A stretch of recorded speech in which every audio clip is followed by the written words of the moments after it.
Hi friends, assistant salesman 2021 main എക്സാമിൻ്റെ question പേപ്പറാണ് discuss ചെയ്തുകൊണ്ടിരുന്നത്.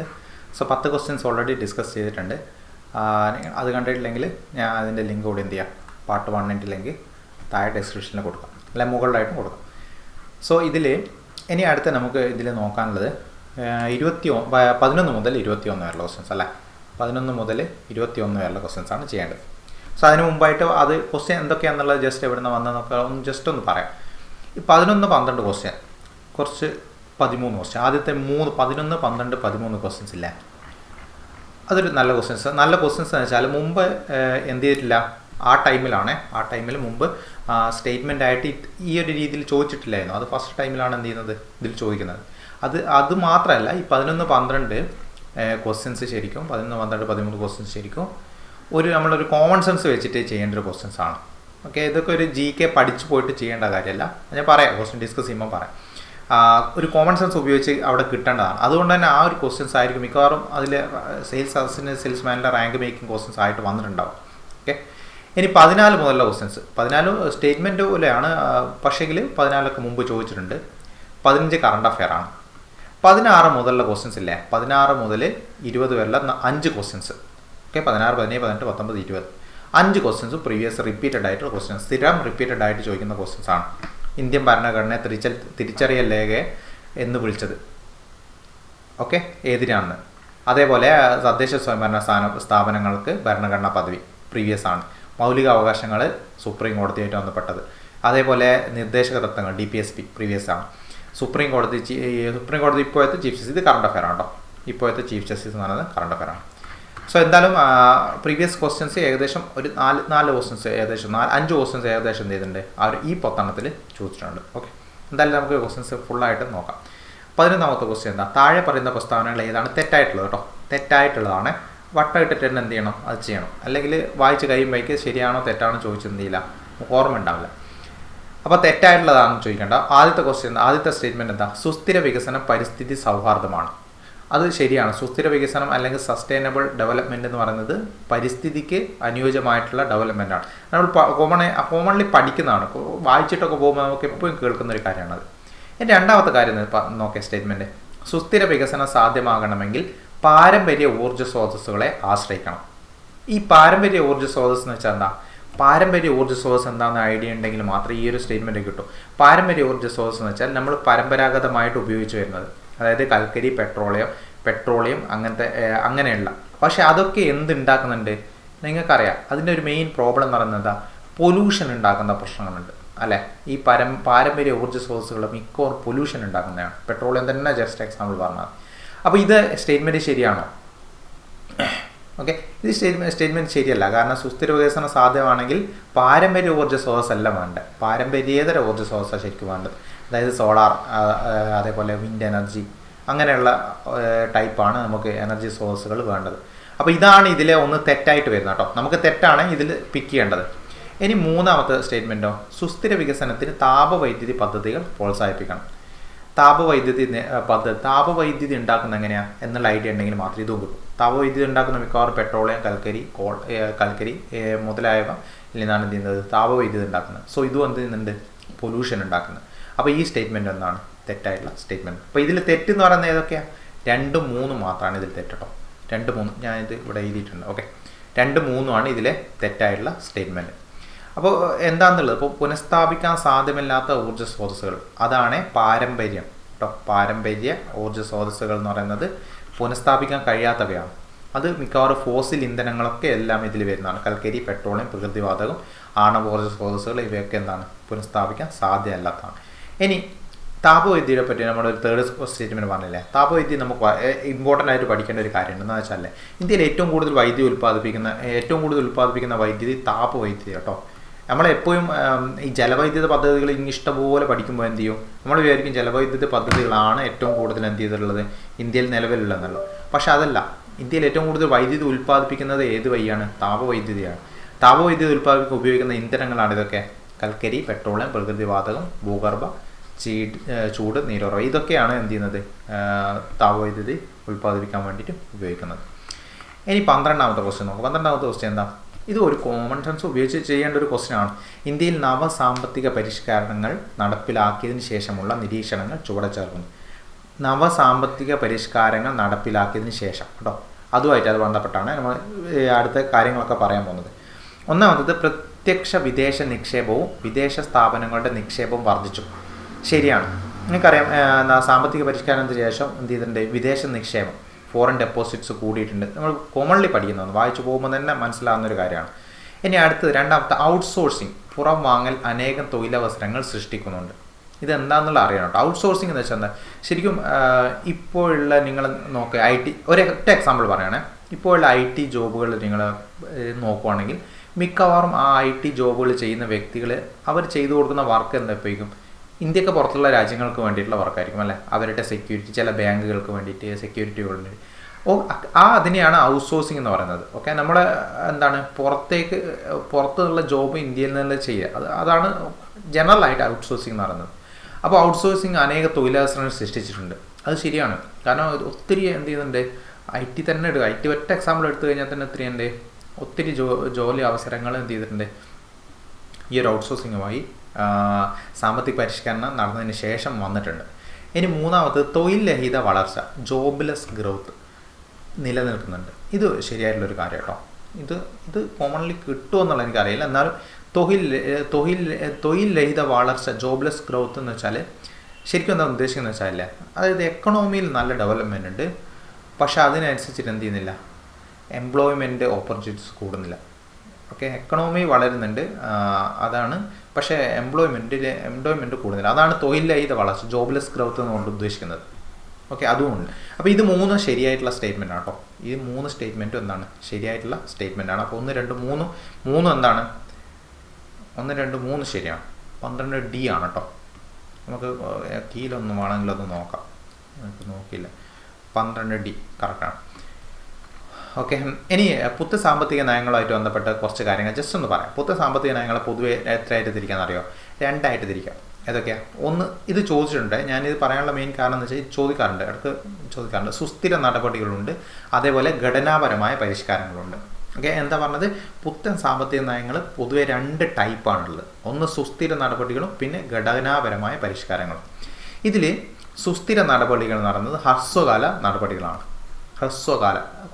കുറഞ്ഞ കാലയളവിലേക്ക് നടത്തുന്നതാണ് സുസ്ഥിര നടപടികൾ. അത് മിക്കവാറും നിങ്ങൾ കണ്ടിട്ടുണ്ടാവും. അതാണ് എന്ത്, ഇൻഫ്ലേഷനുമായിട്ട് ബന്ധപ്പെട്ടത് RBI എടുക്കുന്ന കാര്യങ്ങളൊക്കെ എന്തായിരിക്കും, സുസ്ഥിര നടപടികൾ വരുന്നതാണ് RBI എടുക്കുന്നത്. അങ്ങനെയുള്ള പിന്നെയുള്ളത് ഘടനാപരം. ഇതാണ് മെയിൻ ഇമ്പോർട്ടൻ്റ് ആയിട്ട് നമുക്ക് നോക്കേണ്ടത്, ഘടനാപരമായ പരിഷ്കാരം. ഈ ഘടനാപരമായ പരിഷ്കരണ നയങ്ങൾക്ക് അനുസൃതമായിട്ട് എന്ത് ചെയ്യും, ഗവൺമെൻറ് തുടങ്ങി വെച്ച പുത്തൻ സാമ്പത്തിക നയങ്ങളാണ് ഏത്, ഉദാരവൽക്കരണം, സ്വകാര്യവൽക്കരണം, ആഗോളവൽക്കരണം. നമ്മൾ ഷോർട്ട് ടേമിൽ LPG എന്ന് വിളിക്കില്ല, ലിബറലൈസേഷൻ, പ്രൈവറ്റൈസേഷൻ, ഗ്ലോബലൈസേഷൻ. ഈ 3 കാര്യങ്ങളാണ്. ഇത് ഘടനാപരമായ പരിഷ്കാരങ്ങളിൽ വരുന്നതാണ്, അത് മറന്നു പോകണ്ട. ഇനി 13ാമത്തെ ക്വസ്റ്റ്യൻ ആണ് നോക്കുന്നത്. താഴെ പറയുന്നതിൽ സംഘടിത മേഖല, ഓർഗനൈസ്ഡ് സെക്ടറുമായി ബന്ധപ്പെട്ട ശരിയായ പ്രസ്താവന ഏത്? ആദ്യം എന്താണ് സംഘടിത മേഖല എന്നുള്ളത് അറിയണം. സംഘടിത മേഖല എന്നുള്ളത് ഇത് ഒറ്റ എക്സാമ്പിൾ വെച്ച് ഞാൻ പറഞ്ഞത്. ഇപ്പോൾ ഗവൺമെൻറ് എംപ്ലോയീസ് ഒക്കെ ഒരു ഓർഗനൈസ്ഡ് സെക്ടറിൻ്റെ കീഴിൽ വരുന്നതാണ്. അതേപോലെ പ്രൈവറ്റ് സെക്ടർ ആണെങ്കിലും കമ്പനികളിൽ വർക്ക് ചെയ്യുന്നതാണെങ്കിലും ഇതൊക്കെ ഓർഗനൈസ്ഡ് ആണ്. അപ്പോൾ എന്താ ഈ അൺഓർഗനൈസ്ഡ് സെക്ടർ, അസംഘടിത മേഖല? നിങ്ങൾ അസംഘടിത തൊഴിലാളികൾ എന്നൊക്കെ കേട്ടിട്ടുണ്ടാവും. അതായത് കൂലി വേല ചെയ്യുന്നവർ, ദിവസക്കൂലിക്ക് ചെയ്യുന്നവർ, എനിക്കറിയാം കൺസ്ട്രക്ഷൻ വർക്കുമായിട്ട് ബന്ധപ്പെട്ടില്ലേ, ഇപ്പം അന്യ സംസ്ഥാന തൊഴിലാളികളൊക്കെ ഇവിടെ വരുന്നുണ്ട്, അവരൊക്കെ അസംഘടിത മേഖലയാണ്. അപ്പോൾ ഈ ക്വസ്റ്റ്യൻ സ്റ്റേറ്റ്മെൻറ്റ് ഏതുമായിട്ട് ബന്ധപ്പെട്ടാണ് ശരിയാണെന്ന് നോക്കേണ്ടത്, സംഘടിത മേഖല. നമ്മൾ ഇപ്പോൾ എക്സാമ്പിൾ പറയുകയാണെങ്കിൽ ഇപ്പോൾ ഗവൺമെൻറ് എംപ്ലോയീസ് മൊത്തത്തിൽ എടുക്കുകയാണെങ്കിൽ, എന്നിട്ട് അതിനെ വെച്ചിട്ട് എന്ത് ചെയ്യുക, ഇതൊന്ന് കമ്പയർ ചെയ്താൽ ഓരോ സ്റ്റേറ്റ്മെൻറ്റ്. തൊഴിൽ നിബന്ധനകൾ നിശ്ചയിച്ചിരിക്കുന്നു, ശരിയാണ്. തൊഴിൽ നിബന്ധനകളുണ്ട്, കറക്റ്റായിട്ട് തൊഴിലിടത്തിൽ എന്തൊക്കെ പാലിക്കണം, നിങ്ങൾക്ക് അറിയാം. അത് തൊഴിൽ നിബന്ധനകൾ ഒത്തിരി കാര്യങ്ങളുണ്ട്, ലേബർ കോഡ്സ് ഉണ്ട്. ഇനി ഗവൺമെൻറ് നിയന്ത്രണമുണ്ട്, രണ്ടാമത്തത് ശരിയാണ്, ഗവൺമെൻറ് നിയന്ത്രണമുണ്ട്. അതായത് ഒരു തൊഴിലാളികൾക്ക് അവിടെ എന്തെങ്കിലും ചൂഷണങ്ങൾ നേരിട്ട പല കൺട്രോൾസ് ഗവൺമെൻറ്റിനുണ്ട്. അത് പല രീതിയിൽ എന്ത് ചെയ്യുന്നുണ്ട്. ഇപ്പോൾ ഒറ്റ എക്സാമ്പിൾ പറയുകയാണെങ്കിൽ എന്ത് ചെയ്യാം, ഇപ്പോൾ ഇൻഷുറൻസ് ഒരു കമ്പനി പ്രൊവൈഡ് ചെയ്യണമെന്ന് പറയുന്നുണ്ട്. ഇപ്പോൾ എന്ത് ചെയ്യുന്നുണ്ട്, ഈ എംപ്ലോയീസിന് ഇത്ര ഇതിൽ കൂടുതലുള്ള എംപ്ലോയീസ് ഉണ്ടെങ്കിൽ ഇന്ന കാര്യങ്ങൾ ചെയ്യണം എന്നുള്ളത് നിർബന്ധമാണ്. ഇനി താഴ്ന്ന വരുമാനം, ഇത് ശരിയല്ല കേട്ടോ. താഴ്ന്ന വരുമാനം ശരിക്കും വരുന്നത് ആർക്കാണ്? അൺഓർഗനൈസ്ഡ് സെക്ടറാണ് താഴ്ന്ന വരുമാനം വരുന്നത്. ശരിക്കും ഓർഗനൈസ്ഡ് സെക്ടറിന് ആണ് ഏറ്റവും ഉയർന്ന വരുമാന പരിധി വെക്കുമ്പോൾ ഏറ്റവും ഉയർന്നത് വരുന്നത് ശരിക്കും ആർക്കാണ്? ഓർഗനൈസ്ഡ് സെക്ടറിനാണ്. ഇനി ധാരാളം സാമൂഹിക സുരക്ഷാ ആനുകൂല്യങ്ങൾ ലഭിക്കുന്നുണ്ട്. നിങ്ങൾക്കറിയാം, ഇപ്പോൾ ഗവൺമെൻറ് എംപ്ലോയീസിനാണ് മെഡിസപ്പ് ഉണ്ട്, അതേപോലെ ഇൻഷുറൻസ് പദ്ധതികളുണ്ട്.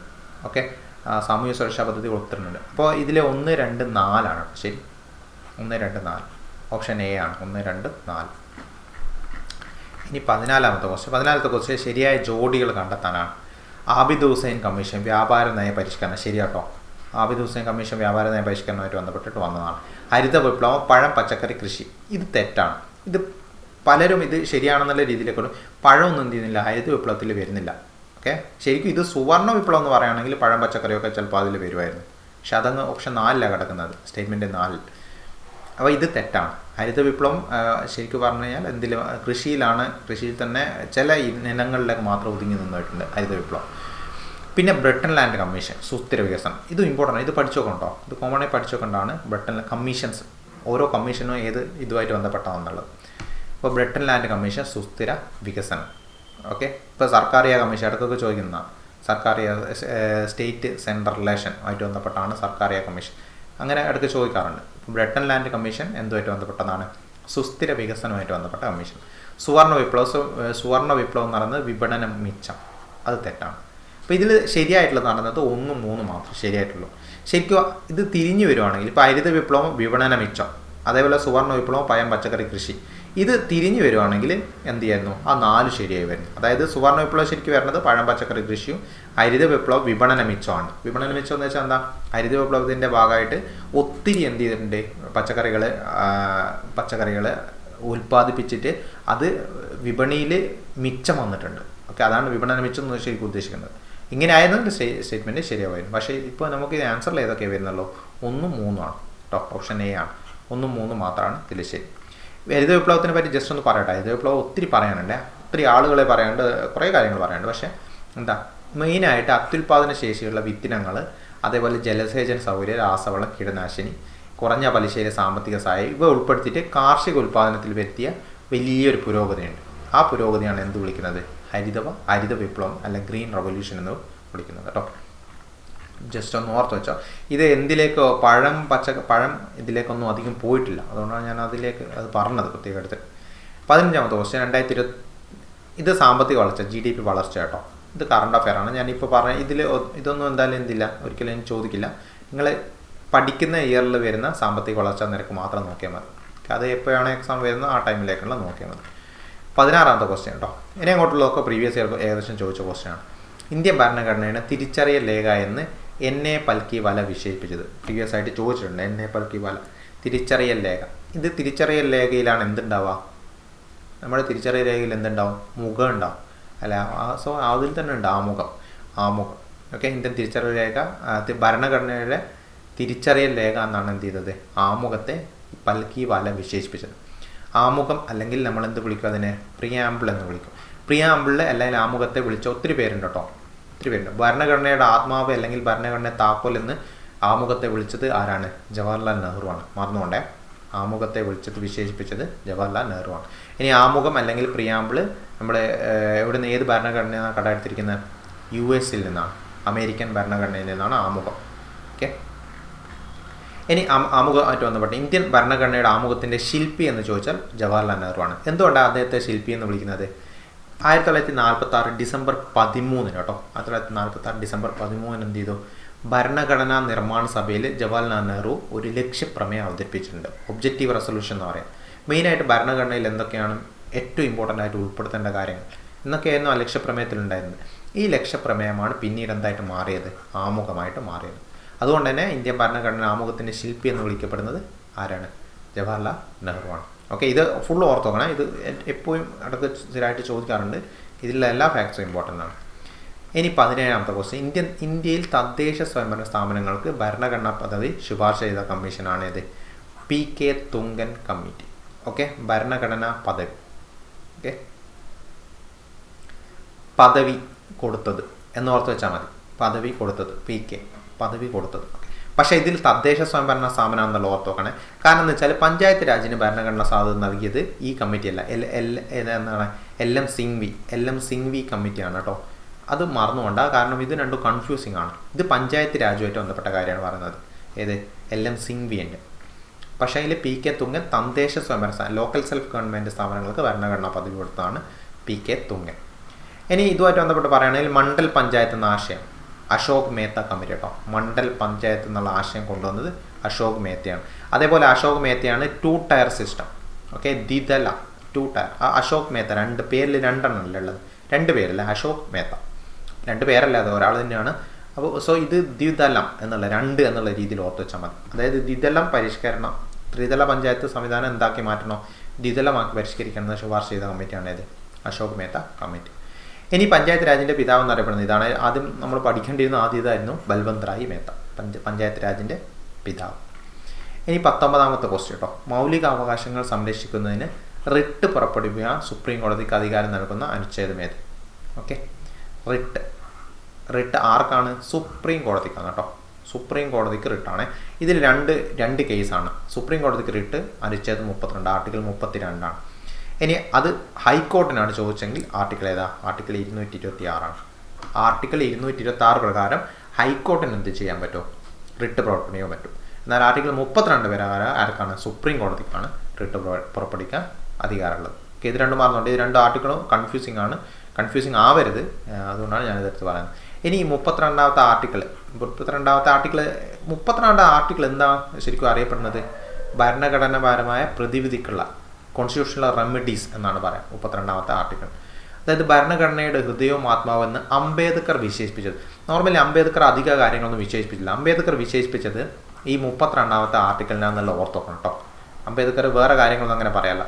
പ്രത്യേകിച്ച് ഒത്തിരി നമുക്ക് ഫണ്ടമെൻ്റൽ റൈറ്റിനെ വിശേഷിപ്പിച്ചത്, ആമുഖത്തെ വിശേഷിപ്പിച്ചത്, അതേപോലെ DPSP വിശേഷിപ്പിച്ചത് എന്നൊക്കെ പറഞ്ഞ് ഒത്തിരി പഠിക്കാറുണ്ട്.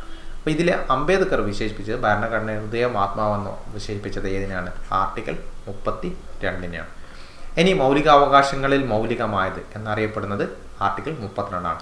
ഫണ്ടമെൻ്റൽസ് ഓഫ് ഫണ്ടമെൻ്റൽ റൈറ്റ് എന്നാണ് എന്ത് ചെയ്യുന്നത്? ഈ ആർട്ടിക്കിൾ 32 അറിയപ്പെടുന്നത്. ഇനി 19ാമത്തെ ക്വസ്റ്റ്യൻ. രാഷ്ട്രത്തിൻ്റെ നിർദ്ദേശക തത്വങ്ങൾ എന്ന് വെച്ചാൽ എന്താ? DPSP എന്ന് പറയുന്നത് ഷോർട്ടായിട്ട്, directive principles of state policy. അതായത് രാഷ്ട്രത്തിൻ്റെ നിർദ്ദേശക തത്വങ്ങൾ ഏത് രാജ്യത്തിൻ്റെ ഭരണഘടനയുടെ സ്വാധീനത്തിൽ നിന്ന് രൂപം കൊണ്ടതാണ്? ഇതായിരിക്കും എനിക്ക് തോന്നുന്നത് ഏറ്റവും അധികം കൂടുതൽ ഭരണഘടനയിൽ നിന്ന് റിപ്പീറ്റഡ് ആയി ചോദിച്ചൊരു ക്വസ്റ്റ്യൻ. ആൻസർ ഏതാ? അയർലൻഡ്. ഓക്കെ, നിർദ്ദേശക തത്വങ്ങൾ. ഇനി നിർദ്ദേശ തത്വങ്ങൾ ഉൾപ്പെടുത്തിയിരിക്കുന്ന ഗാന്ധിജിയുടെ ആശയങ്ങൾ. ഇത് ഇപ്പോൾ ഇടയ്ക്ക് റീസെൻ്റായിട്ട് ചോദിച്ച് കാണാറുണ്ട് ഈ ഒരു ടൈപ്പ് സാധനം. നിർദ്ദേശ തത്വങ്ങളിൽ ഗാന്ധിജിയുടെ കുറച്ച് ആശയങ്ങൾ വന്നിട്ടുണ്ട്. ഇതൊക്കെയാണ്: ഒന്ന്, ഗ്രാമപഞ്ചായത്തുകൾ രൂപീകരിക്കാൻ. പിന്നെന്താ? കുടിൽ വ്യവസായം പ്രോത്സാഹിപ്പിക്കാൻ. മൂന്നാമത്തെ, ലഹരി വസ്തുക്കളുടെ നിരോധനം. ഈ 3 ഓർത്തോ, 3 കാര്യങ്ങൾ. ഇത് ഗാന്ധിജിയുടെ 3 കാര്യങ്ങളാണ്.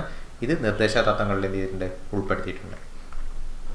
ഇനി നിർദ്ദേശ തത്വങ്ങൾ ഭരണഘടനയുടെ ഭാഗമായത് ഏത് കമ്മിറ്റിയുടെ ശുപാർശ അനുസരിച്ചിട്ടാണ് ചോദിക്കുന്നത്? സപ്രൂ കമ്മിറ്റി കേട്ടോ. സപ്രൂ കമ്മിറ്റി നിർദ്ദേശ തത്വങ്ങളാണ്. ഓരോ കമ്മിറ്റികൾ ഇനിയും വരാനുണ്ട്. ഇനി നിർദ്ദേശ തത്വങ്ങൾ എന്ത് ചെയ്യാൻ പറ്റില്ല? കോടതിയിൽ പോയിട്ട് നമുക്ക് നടപ്പിലാക്കാൻ പറ്റില്ല. അതുകൊണ്ട് തന്നെ അതിനെ വിളിക്കുന്ന പേരാണിത്. നിർദ്ദേശ തത്വം നടപ്പിലാക്കാൻ ഒരു പൗരന് കോടതിയെ സമീപിക്കാൻ കഴിയില്ല. അതുകൊണ്ടാണ് നിർദ്ദേശ തത്വങ്ങൾ ന്യായവാദാർഹമല്ല, നോൺ ജസ്റ്റിസിബിൾ എന്നാണ് പറയാം. നോൺ ജസ്റ്റിസിബിൾ ആണ് നിർദ്ദേശ തത്വങ്ങൾ. ഇനി നിർദ്ദേശ തത്വങ്ങളെ തരംതിരിച്ചിരിക്കുന്ന ഒരു 3 എണ്ണമായിട്ടാണ്. അതിലൊന്ന് നമ്മൾ ഓൾറെഡി പറഞ്ഞു, ഗാന്ധിയൻ തത്വങ്ങളുണ്ട് അതിൽ. പിന്നെയുള്ളത് സോഷ്യലിസ്റ്റ് തത്വങ്ങൾ, ലിബറൽ ഇൻ്റലക്ച്വൽ എന്നാണ് പറയാം. ലിബറൽ തത്വങ്ങളോ അതിലുണ്ട്. ഓക്കെ, ഈ കാര്യങ്ങൾ കൂടി ഓർത്തു. നമുക്ക് ലാസ്റ്റത്തെ ക്വസ്റ്റ്യൻ, 20ാമത്തെ ക്വസ്റ്റ്യൻ. ഇത് കറണ്ട് അഫെയർ കേട്ടോ. സുപ്രീം കോടതിയുടെ ഇപ്പോഴത്തെ ചീഫ് ജസ്റ്റിസ്. സുപ്രീം കോടതിയുടെ ഇപ്പോഴത്തെ ചീഫ് ജസ്റ്റിസ് എന്ന് പറയുമ്പോൾ ആ ടൈമിലുള്ള ചീഫ് ജസ്റ്റിസ് ആണ് അവരുദ്ദേശിച്ചിട്ടുണ്ടാവും. ഞാനിപ്പോൾ ഈ വീഡിയോ ചെയ്തുകൊണ്ടിരിക്കുന്ന സമയത്ത് സഞ്ജീവ് ഖന്നയാണ്. ഓക്കെ, സഞ്ജീവ് ഖന്നയാണ് സുപ്രീം കോടതി ചീഫ് ജസ്റ്റിസ് ആണ്. അത് ഏകദേശം ഇയാൾ തന്നെയാണെങ്കിൽ കണക്ട് ചെയ്യാൻ എളുപ്പമാണ്. കാരണം എന്താ പറയുക, സുപ്രീം കോടതി സഞ്ജീവ് ഖന്ന, ആ ഒരു ടോൺ അതിൽ തന്നെ ഉണ്ട് അദ്ദേഹത്തിൻ്റെ പേര്. ഇയാൾ 51ാമത്തെ, സഞ്ജീവ് ഖന്ന 51ാമത്തെ സുപ്രീം കോടതി ചീഫ് ജസ്റ്റിസ് ആണ് കേട്ടോ. മാറുവാണെങ്കിൽ മാറി പഠിച്ചോണേ. 52 ആകുമ്പോൾ എന്ത് ചെയ്യണോ? മാറിയിട്ട് നിങ്ങൾ പഠിച്ചോണം. ഇനി ഇതുമായിട്ട് ബന്ധപ്പെട്ട് സുപ്രീം കോർട്ടുമായിട്ട് ബന്ധപ്പെട്ട് പറയുകയാണെങ്കിൽ സുപ്രീം കോടതിൻ്റെ രൂപീകരണമായിട്ട് ബന്ധപ്പെട്ട ഏത് ആർട്ടിക്കിളാണ്? ആർട്ടിക്കിൾ 124 കേട്ടോ. ആർട്ടിക്കിൾ 124 സുപ്രീം കോടതിയുടെ രൂപീകരണമായിട്ട് ബന്ധപ്പെട്ട ആർട്ടിക്കിൾ. ഇനി സുപ്രീം കോടതി എപ്പോഴാണ് നിലവിൽ വന്ന ഡേറ്റ്?